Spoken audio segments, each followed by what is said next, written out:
Pak Susno, Anda pasti mengikuti ya, sebagaimana Nusantara TV juga menayangkan sidang PK Saka Tatal itu sepanjang Iya, hari, tetapi kok masih iya. belum mampu meyakinkan hakim. Kalau dari perspektif Pak Susno duduk sebagai hakim dalam sidang itu, Anda butuh apa lagi Pak untuk diyakinkan, Pak?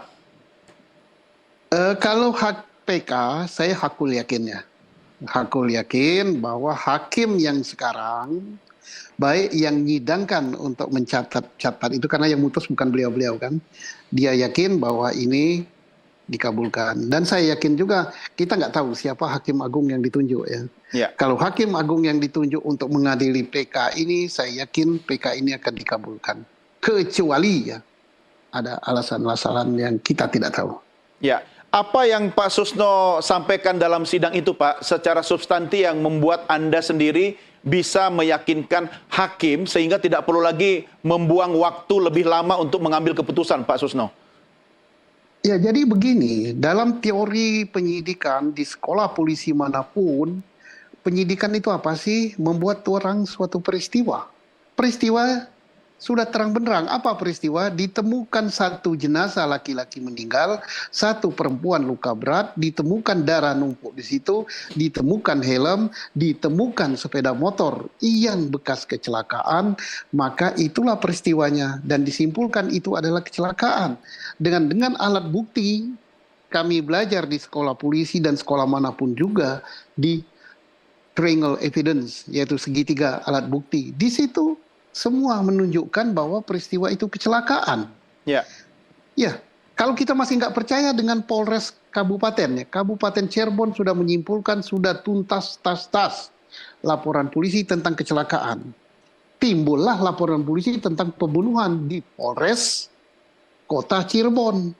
Orang masyarakat setempat mengatakan itu namanya Cikot. Nah, Cirebon Kota. Kalau Polres Sumber sudah selesai. Nah, kemudian untuk suatu peristiwa kita bisa buktikan pidana apa, bukan harus ada peristiwanya dulu. Nah, sekarang peristiwa yang ada di Kota Madiun Kota Cirebon di mana?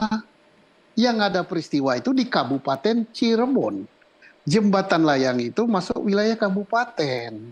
Saya tidak ngarang, saya berdasarkan itu. Nah, yang masuk wilayah kabupaten sudah disimpulkan oleh penyidik kecelakaan lalu lintas. Dialah yang kita percaya, yang mengolah TKP yang benar, sesuai prosedur, sesuai alat bukti. Itu udah clear ya Pak ya? Udah selesai sebenarnya ya? Udah clear. Ya. Nah, kalau tentang pembunuhan di Kota Cirebon, kota ya ingat, di mana TKP-nya? Korbannya siapa? Kalau Vina dan Eki itu korban kecelakaan lalu lintas. Iya. Nah, sekarang korban pembunuhan siapa? Di mana jenazah temukan? Kalau oke lah belakang showroom. Di situ tidak ada alat bukti sama sekali. Sepeda motor nggak ada, samurainya nggak ada, darah nggak ada, sidik jari nggak ada. Ada Pak, bambu Pak? Ada. Ada bambu Pak? Ya. Tidak sesuai lah, wong bambu itu bukan balok. Dan di batu juga jangan lupa Pak Susno. Ya batu sudah dilempar, masa diambil lagi. Pak Susno, ngelempar dengan batu. Yo. Saya pengen tahu dari perspektif seorang polisi. Anda kan kabar reskrim, seorang reserse kriminal ketika mengonstruksikan, menilai sebuah kasus seperti ini, apa yang ada dalam mindset seorang polisi sehingga dia harus yakin dulu bahwa ini kasus. Sementara Anda yakin bahwa Cikot itu nggak ada kasus. Saya khawatir sejak awal ini sudah mimpi atau awang-awang, Pak Susno. Ya makanya saya katakan ini peradilan hantu gitu. Kan kenapa peradilan hantu? TKP-nya di mana? Oke, kita bikin dulu itu dulu lah. Setelah tahu TKP-nya, baru kita cek peristiwanya apa. Dengan apa kita menentukan peristiwa? Menurut teori penyidikan dan menurut hukum acara kita ialah dengan alat bukti. Keterangan saksi yang tidak boleh bertentangan satu sama lain dan harus ada keterkaitan dengan alat bukti yang lain, saling bersesuaian. Lah ini ada keterangan saksi pembunuhan, tapi satu sama lain bertentangan. Jangankan satu sama lain bertentangan, semua kompak pun belum tentu benar. 10 orang kompak mengatakan bahwa di situ ada macan. Bisa saja dia berbohong, padahal nggak ada macan, di situ hanya kucing gitu kan. Itu udah bohong kompak. Apalagi kalau sudah bertentangan, satu mengatakan macan, satu mengatakan ular, iya udah berarti keterangan saksi sudah begini. Kalau dia bersumpah Pak, sumpah pocong Pak? Ya mau sumpah pocong, mau sumpah macan pun kan ketidakkontan hari itu juga dibalas kan.